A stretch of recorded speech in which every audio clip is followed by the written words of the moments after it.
আল্লাহ পাক বলে বান্দা যখন আমাকে ডাকে আমি বান্দার একদম নিকটে, তার ঘাড়ের চাইতেও নিকটে। ওয়ানাহানু আকরাবু ইলাইহি মিন হাবলিল ওয়ারিদ। আমি আমার বান্দার সারা যে রগের উপরে তার মাথা, এর থেকেও আমি আমার বান্দার বেশি নিকটে। সুবহানাল্লাহ পড়ে। আমি তোমার কাছে, আমার কাছে মাফ চাও, যত বড় গোনাহ হোক। وقال ربكم ادعوني استجب لكم। তোমার প্রভু তোমাকে ডেকে বলেছে আমাকে ডাকো, আমি মাফ করে দেবো। সুবহানাল্লাহ। কত বড় কথা, আমাকে ডাকো, নিরাশ হয়েও না, হতাশ হয়েও না। আল্লাহর গজব বেশি না রহমত বেশি? আল্লাহর রহমত বেশি।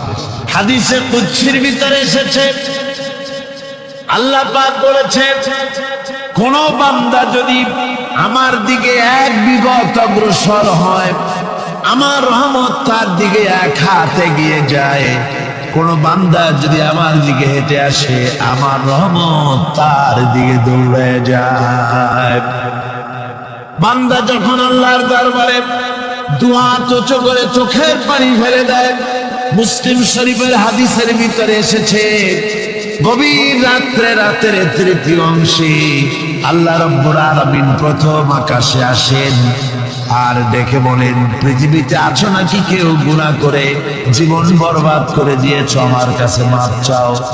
ঋণগ্রস্ত আছো, অসুস্থ আছো, অপমানিত আছো, কে আছো মাজলুম, আমাকে ডাকো, আমার কাছে বলো, আমি ডাকের সাড়া দেব, জীবনের আশা পূরণ করে দেব। ওই সময় যেই সমস্ত লোকেরা কাঁদে তাহাজ্জুদের নামাজ পড়ে, আল্লাহ জিজ্ঞেস করেন ফেরেশতারা, অমুক অমুক দেশ অমুক অমুক বান্দারা কাঁদে কেন? ফেরেশতারা বলে, রব্বুল আলামিন তুমি তো ভালো করে জানো।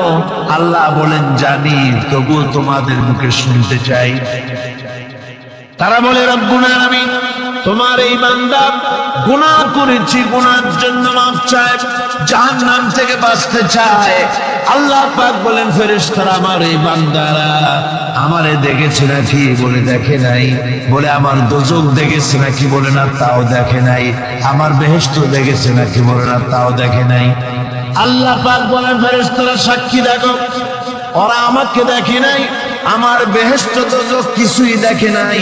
শুধুমাত্র আমার নবীর কথা, আমার কোরআনের কথা বিশ্বাস করে আরামের ঘুমকে হারাম করে যেভাবে তারা কাঁদতেছে, সাক্ষী থেকে যাও ফেরেশতারা, আবার রহমতের দরিয়ায় জোশ মেরেছে আমার ওই ক্রন্দনরত বান্দাগুলিকে আমি আল্লাহ মাফ করে দিলাম।